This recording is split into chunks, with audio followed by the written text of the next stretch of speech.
Hello and welcome to the third and final part of our Introduction to Communication Support series about making a referral to speech and language therapy. Please note that this information is for children and young people that are primary and secondary age.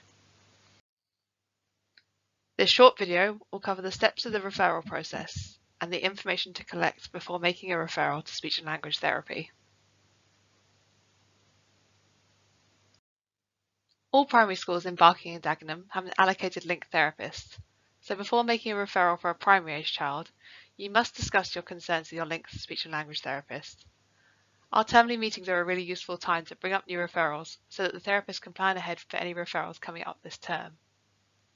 They'll be able to give you additional information and support, such as universal and targeted strategies, including universal training, information about our specialist pathways, such as speech sounds disorders and stammering pathway, whether the child will meet the criteria for our service, and help you to know what to include in your referral.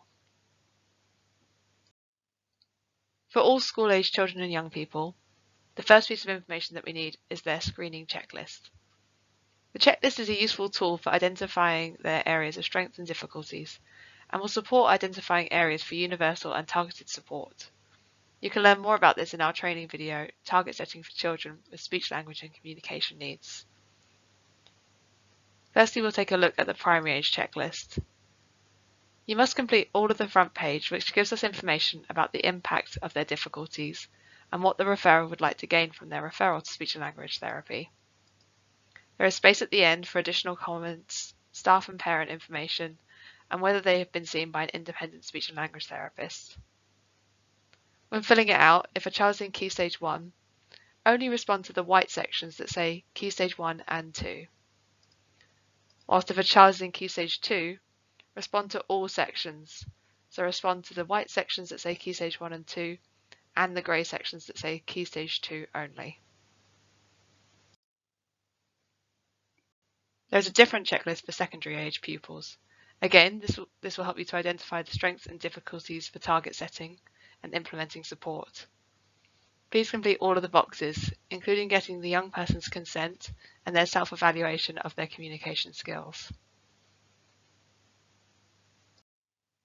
The second piece of information we need for a referral is the SPA form, or the Single Point Access Form.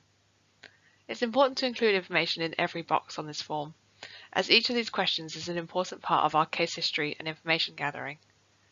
We need this information in order to understand the child or young person's needs and to make a clear clinical decision.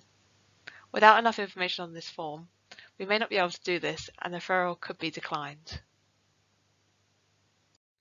The third piece of information we need for a referral is 2 terms of review cycles. An open speech and language therapy referral is for pupils with a specialist level of need. Therefore, school must provide 2 terms of evidence of the universal and targeted support that they have put in place for the child and their outcome. You can include information at different levels, including any one-to-one support they get, small groups that they attend, and environmental strategies that have been put in place. You can learn more about this in our 1A video about adaptations to the communication environment. The information that you include must also describe the outcome of these interventions, whether they made progress and what strategies were the most helpful. Many schools have their own way of completing review cycles, but may include communication and interaction targets on a child's IEP.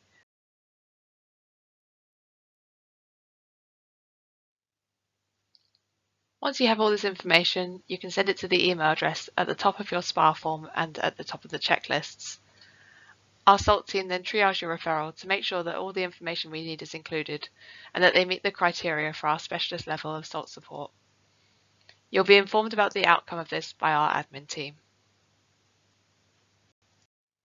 If you feel unsure about making a referral, please get in touch with your school SENCO or the Link Speech and Language Therapist who can support you with the next steps.